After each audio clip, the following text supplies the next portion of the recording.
Previously on The Rock Critic.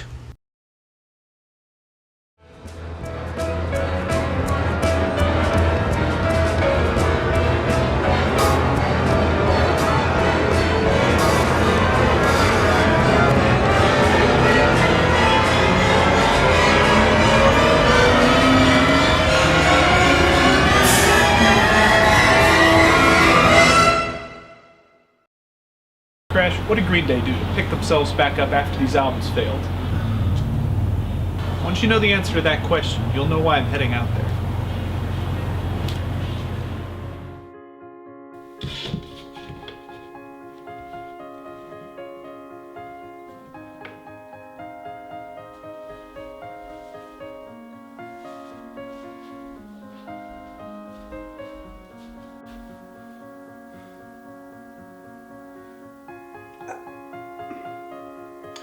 I am not a filmmaker, as I'm sure plenty of you have probably already deduced by now. I don't know the first thing about lighting, or shooting, or blocking, or staging, setting up a shot. I don't know these things.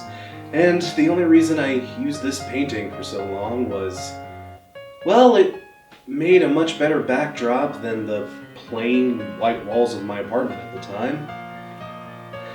You know, this painting holds a lot of weird sentimental value.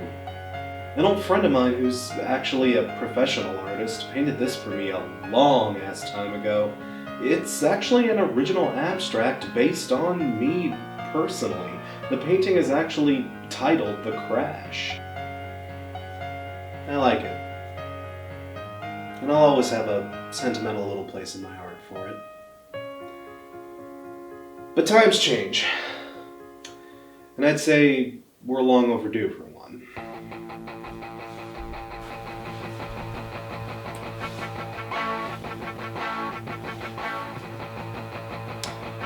So, what did Green Day do to get themselves back on track? Simple. They refocused, realigned themselves, took a few deep breaths, got back to what was really important. Making some goddamn kick-ass rock music.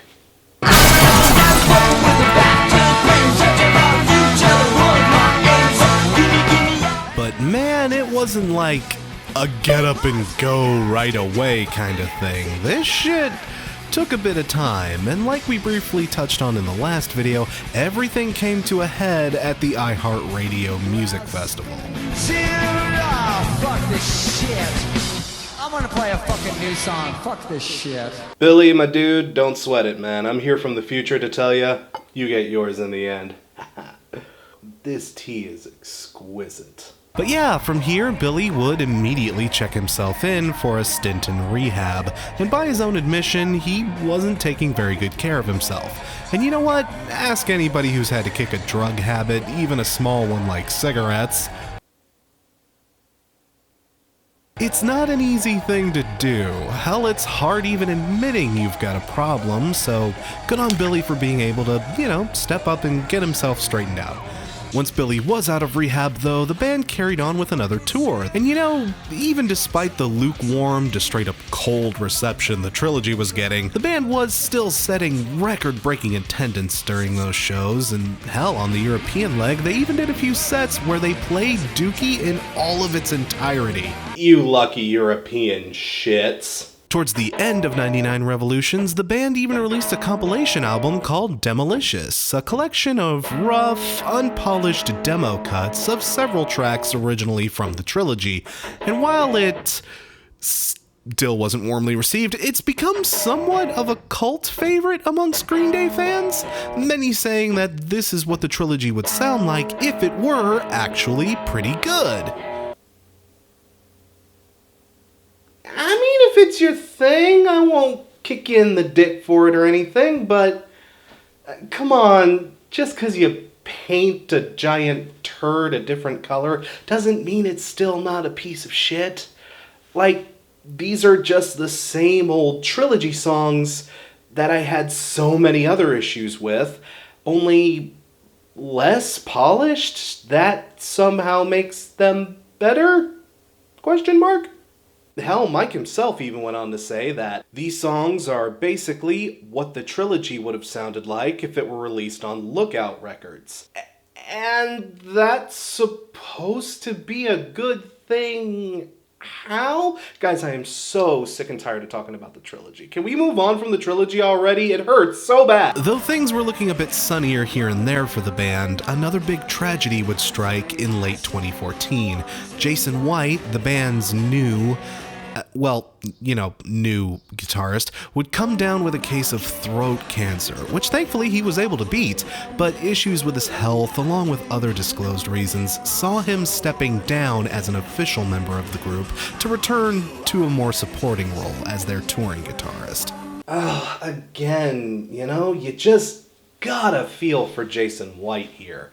I mean, the only albums he's actually officially featured on, and they really don't give him a chance to shine, and for all of his trouble, he gets a nice big heaping helping of cancer for it in addition to everything else. Like, if I were a religious man, I'd say even God hated the trilogy. That's divine right there. And after all that went down, things just went silent. Green Day just kinda went away for a little bit, which was so weird at the time, because like I mentioned in the past few episodes, Green Day almost never did that. They were known and celebrated for their maniacal work ethic, so seeing them just straight up gone was weird. For a good solid year, they just vanished. This downtime, though, gave them a chance to do something that they really hadn't done in ages.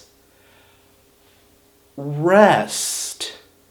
No touring, no planning, no side stuff. Just some time set aside to just chill and relax and get themselves kind of collected, Guys, believe me, that can be a very, very necessary and a very, very hard thing to do sometimes. The band wasn't completely an active mind. There were little things here and there that would pop up occasionally, particularly with Billy. He and Norah Jones, of all people, released an album of Everly Brothers covers. It's weird that this exists, but I totally don't hate it. And Billy would even go on to star in his first major leading acting role in the film Ordinary World. I guess the acting bug's bite kind of lingered after American Idiot. The movie got reviews, but one thing most people agreed upon one way or the other was that Billy actually did quite a good job in the lead role. But apart from little stuff here and there, the band was just kind of generally chilling. They weren't up to too much. That is until April 16th, 2015, when the absolutely unthinkable happened. The nominations for the Rock and Roll Hall of Fame's 2015 class have been announced, and next year's inductees could be bringing some 90s edge to music's pantheon of greatness. Yeah, this year's list includes seminal 90s rockers Green Day. Like I mentioned way back in the first episode, about 4.5 hours ago, Green Day were one of the very few punk acts to make it all the way to the hall, and their induction was great too. What's more punk rock than pissing people off? Oh, right. I mean, apart from that, their set was great, though. They seemed refreshed, they seemed energized, they seemed ready to kick ass again. This was the Green Day we all knew and loved, and good God, I missed seeing them, didn't you? And not a week after their induction did their longtime producer Rob Cavallo, I told you to remember that fucking name, announced that Green Day were getting back into gear and getting back into the studio to work on a new album. But then after that, for another 5 or so months, shit just got really quiet again. It was weird. We were so used to this band, promoting and hyping their albums to a certain degree. I mean, it wasn't at all like the trilogy where they talked it up and kept making us dread it. No, this was a lot more low-key. Until, eventually, They dropped little hints, little things here and there. One weird little phrase that we couldn't quite decipher started popping up all over Billy's Instagram and Twitter and all other social media.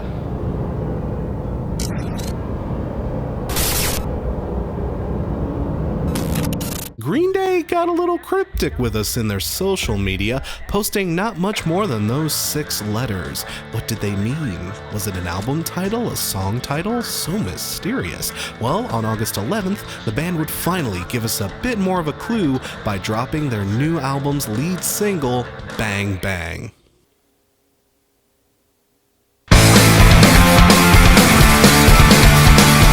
Oh yeah, Green Day's back! Fuck, I miss these guys!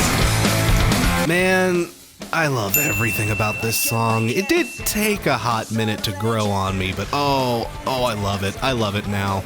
I love how ferocious and intense it is. I love how it's just a symphony of power chords and blast beats. I love the way the fake radio broadcasts are actually subtly lowered in volume just enough so that it makes you purposefully turn up your device a little louder than you normally would, thinking, oh, this is just kind of mixed weird, just so it can surprise the hell out of you with those first few notes.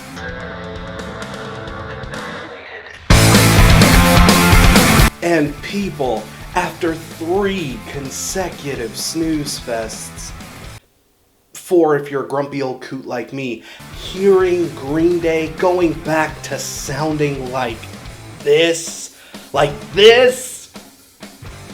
Ow. Oh, it's good. It's so good. I'm so happy to have you guys back. Oh my god, shit. Oh, fuck. I love how back to fucking basics this song is. Green Day's catalog for the past handful of albums was all about experimenting, mixing things up, and trying to fit Green Day into new molds and new boxes. I mean, the band always did try to do that on every album, like any good band does, but if you really think about it, we haven't gotten a good Green Day-ass sounding Green Day album since... wow, maybe Nimrod, if you think about it? Like, damn, every other Green Day record was a huge departure from the other. Even the trilogies were big departures from each other. They were just departures in the great big bitches, but they still count. This song, though, this is just that raw, crazy, off the hinges, fuck everything, punk rock Green Day sound that we hadn't heard kicked into full gear in such a long-ass time. And to people like me, my God, hearing this song was a huge, huge sigh of relief. Though while the song is a return to form musically, it still does feel like a more modern Green Day track, if only for its tone and its lyrical content. See, it may be a punk song, but this isn't the snotty, bratty, I'll show you, Mom mentality of a lot of previous Green Day ragers. This song has some pretty hefty weight behind it. This track is a screed on the American mass shooting epidemic. An epidemic that, unfortunately, has only gotten worse since Green Day released this track. Wait, has it actually gotten worse? Holy shit, it's gotten worse! It's totally gotten worse. The NRA can chug my fucking cock. And man, this song is dark. Crazy dark. It isn't just about a mass shooter, but a mass shooter who's starstruck by the fame of being a mass shooter. And while this may not necessarily be the darkest song they've ever written, I'm sure you could debate that.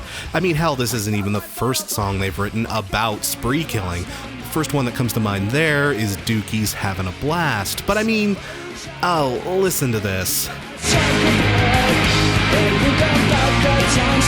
Yeah, this covers a dark topic, but the song itself, it's not meant to be so dark. At least not as full-blown twisted as Bang Bang is. I mean, the tempo, the playing style, Billy's vocal delivery, I mean, the song is so peppy, bouncy, it's still on classic dookie, snot-nosed brat mode. Here the topic is meant more as a stupid 90s edgelord joke than anything to be taken seriously. I can understand if that idea seems a little far-fetched to some of you younger viewers out there, but you gotta remember, that song was written pre-Columbine, early 90s, so, you know, that whole edgelord, stick-poking genre of stuff that was just like, it's cool/funny 'cause you're offended, brah! That shtick, yeah, that was everywhere in the 90s. You guys don't even know how bad that shit was in the 90s. But on Bang Bang, everything is so much more visceral, so much more psychotic, so frightening and tense. The lyrics and tone of Having a Blast feel more like the morbid power fantasy some dorky schlub daydreams in his head while Phyllis from accounting gives him shit again, you know what I mean. Bang Bang, though, it isn't some petty sense of retribution the narrator wants. This guy doesn't seem to even have a notion of right and wrong. This guy, he just wants to be famous. He's doing this for no other reason than that. It's fun and it'll make me a star. It's a quick and easy way to get notoriety. So what if a few people die? I, if only through infamy, become a god amongst my peers by doing this. Even if you do take that as just internalized power fantasy, that's still a really fucked up fantasy to have, you know? This song here serves as kind of a perfect encapsulation for what this album is as a whole. No wonder it makes such a kick-ass first single. This track, and indeed this entire album, feels like a necessary and very welcome return to form for the guys. But it also isn't completely divorced from the rest of their later work. No, really, what's always the biggest complaint from old fart fanboys when a band that's been around for a while releases a new album? This doesn't sound like the stuff I used to like. Why aren't they making the stuff I used to like? Shut up and just make the stuff I used to like.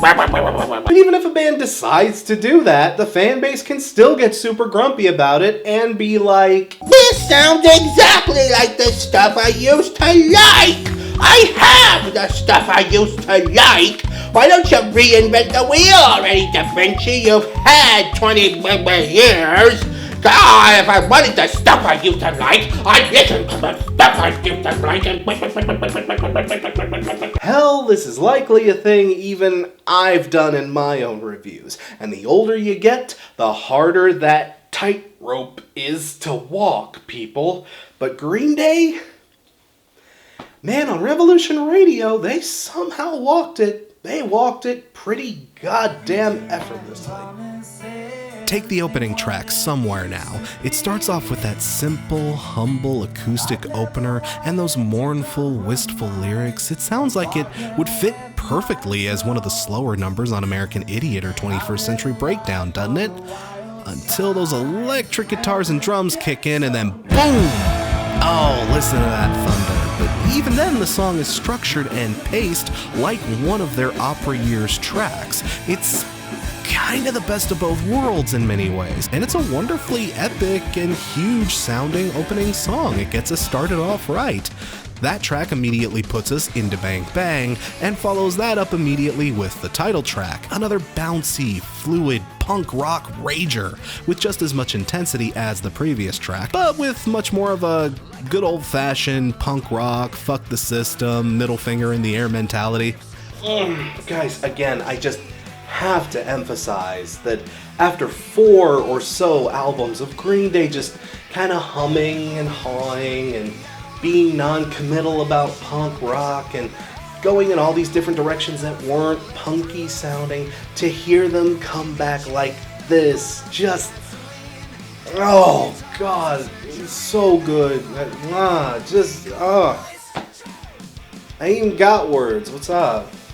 This album is the band remembering just who the fuck they used to be, with other great tracks like this stomping and kickingly thunderous bouncing off the walls, the sassy and punchy as fuck track Youngblood, which, fun fact, was originally a track from the Cigarettes and Valentines album.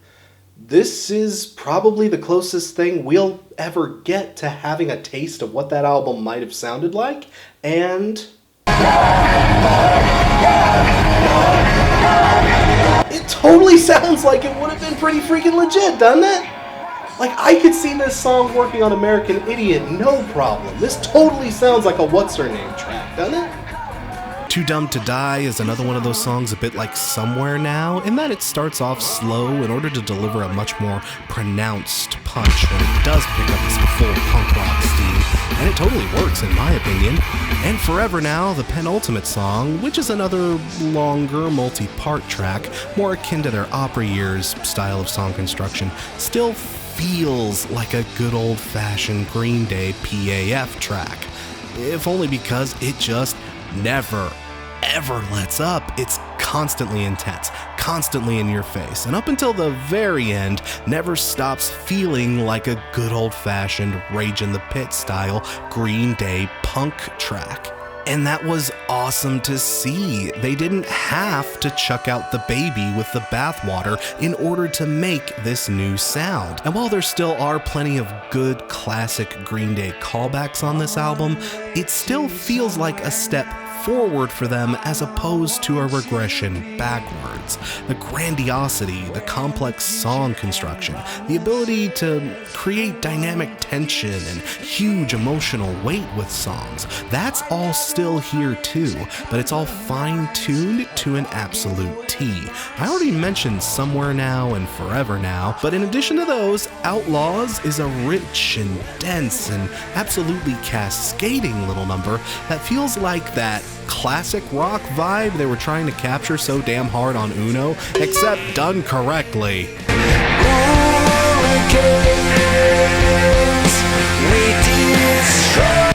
Like, fuck, this track is Roy Orbison by way of The Clash, and I fucking love it.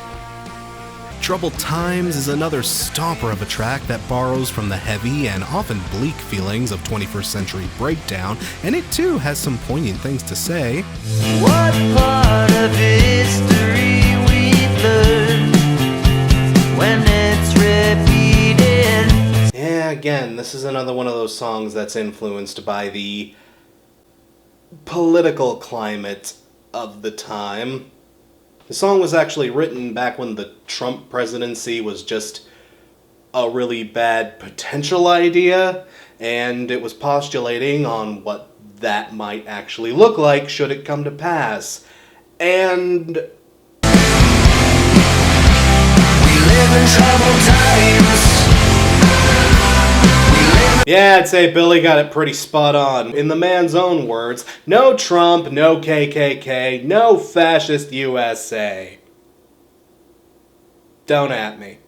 And the album closes with the absolutely beautiful Ordinary World, an acoustic ballad that, while feeling maybe a little off tone given how much stomp, rage, and anger this album has, it's still a lovely, simple, and sweet little number. The song actually wasn't meant to be on Rev Rad originally. As the title implies, it's actually a track written for the movie of the same name that Billy starred in. However, Billy and the guys just ended up really taking a liking to the song, so they decided to put it on this album too. It's not the most comfortable fit on an album like this, but I'm still glad they included it here, to be honest. Given how Ordinary World's reception was, I have a feeling this song might have been overlooked had they not done that. This is one of their better slow burn songs for sure. But again, I'm weirdly tempted to say this is actually kind of a mistake. And not the song itself is fucking great, but its placement on the album is weird. This should not be the closer. Like, it's okay as a closer, but if they really wanted to hit a home run with this album, they would have closed with one of the best tracks on the album, Still Breathing. Okay, apart from maybe Bang Bang, this has to be my favorite song on the album. This is the big ballyhoo, the triumphant hurrah, that shriek you bellow out right before the darkness closes in on you to say, "I'm still here, motherfucker." And again, it's the best of both worlds. It's a simple tune at its core. It's more or less your basic, bog standard, triumphant anthem to weathering the storm. I mean, you know, a survivor's anthem. It's essentially Green Day's version of I Will Survive. My god, Gloria Gaynor is totally Boehner. Anyway, it's simple. Verse, chorus, verse, nice relatable lyrics. But again, when they bring the hammer down, it shatters the asphalt. The chorus is so rich and uplifting, and especially when you take into account what Green Day has been through, both recently and throughout their entire career, I mean, yeah, it makes perfect sense that they'd write an anthem like this. It's no small miracle they've made it through up to this point, and they made sure to really drive that point home in the song. Fun fact, this song actually debuted as a single 4 years to the day of the iHeartRadio incident. See, Billy, I told you, dude. You would totally get yours in the end, my man. Like, I was joking earlier, but this tea is actually pretty legit. This track is just a victory lap. They survived some of the harshest moments a band could possibly go through, and not only came out the other side, but came out stronger for the experience. What didn't kill them, legit, only made them stronger. And this song, really this whole album, is totally a testimony to that. And, really, that's one of the hardest things I've encountered in writing this review. Usually in every review I write, I try to point out the good and the bad of every album, because, you know, every album has both. But with this album, it's hard to think of too much ill to say about it, you know? Or at least, you know, not so much I haven't said before. If you saw my original quickie, you probably know what's coming next, so, sing along if you know the words. Mike fucking daren't. But in my original quickie, I noted that I was kind of cheesed off at how Mike isn't flying around the fretboard with his playing. His bass work here is very functional, very utilitarian. It gets the job done, but nothing else. It's not at all flashy. But, I mean, when you really break it down, Mike has been playing like this since at least around American Idiot, give or take. And, you know, on that album it didn't sound that bad. And on this album, his playing, the more simplistic, the more stripped down style, it's not bad either.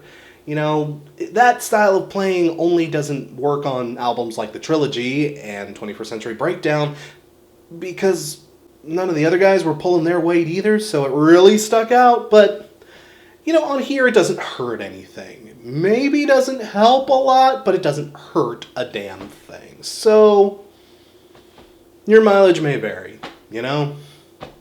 But here, it's not so bad, I guess. Though, like I said in the original review, stellar writing and performances from Billy and Trey really do pick up the slack in that department. Mike's playing still isn't Dookie levels of amazing on this album.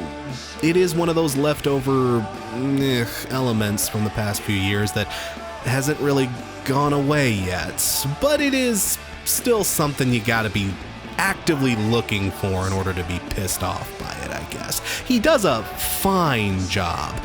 I wanted an excellent job, though, so I'm pissy about it. But he still did a fine job. 80% is still a passing grade. It's still an impressive grade, even if it's not technically an A. Look, I'm pissy about it because I noticed this shit. It's just, it's not them, it's me. Fuck. I guess the only other really negative thing I'd say about this album, too, is that while it is good, very, very, very good, I don't know if I'd, like, call it a full-blown classic or anything, you know? Well, the songs do really have their own feel and vibrancy to them, and the lack of a concept or some kind of loosely tacked on musical theme does do the album a great many deal of favors. The band really needed to just make a good, simple album, and this is a good, simple album. But as a result of that, it also feels a little directionless as well.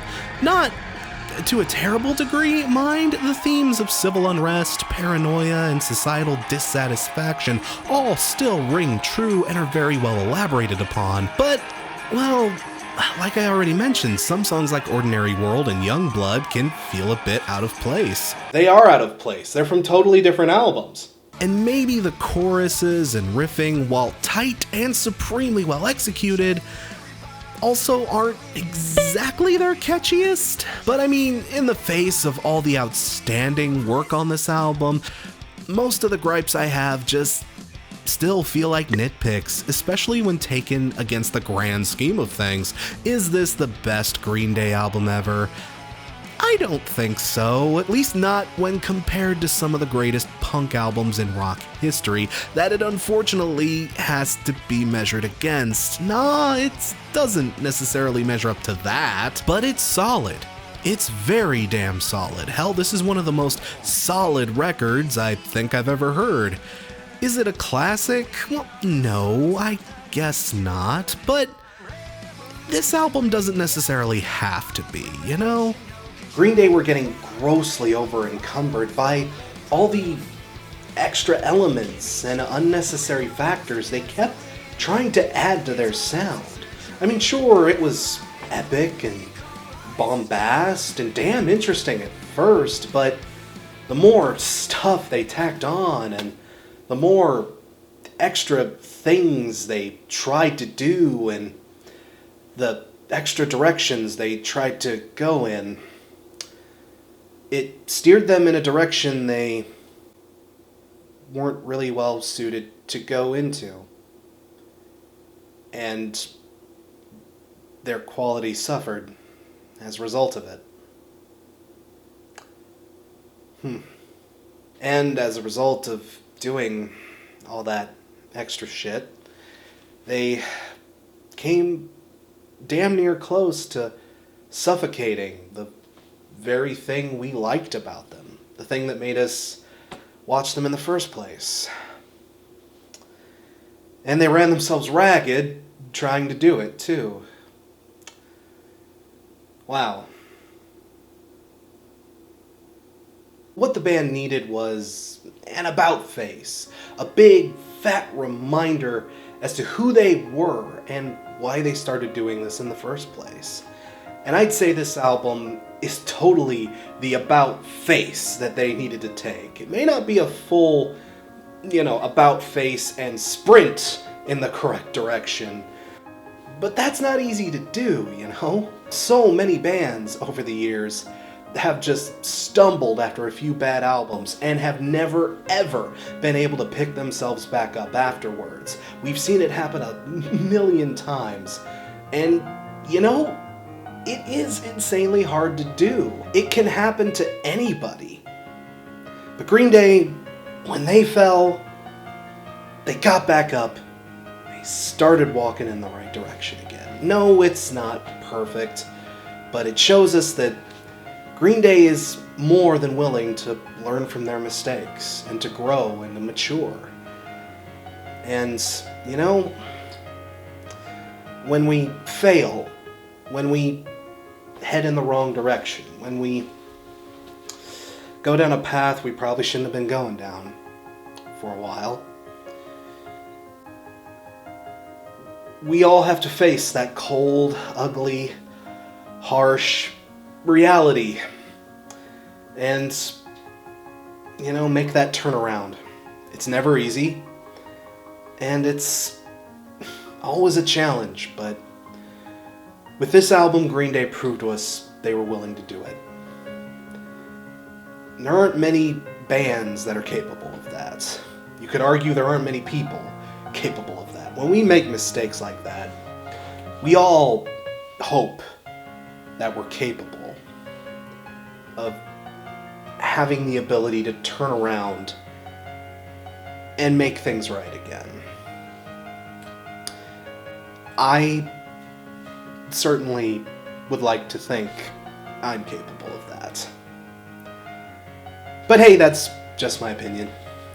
And, well, guys, I'm Crash Thompson, and remember, the only opinion that really matters is your own. Cheers.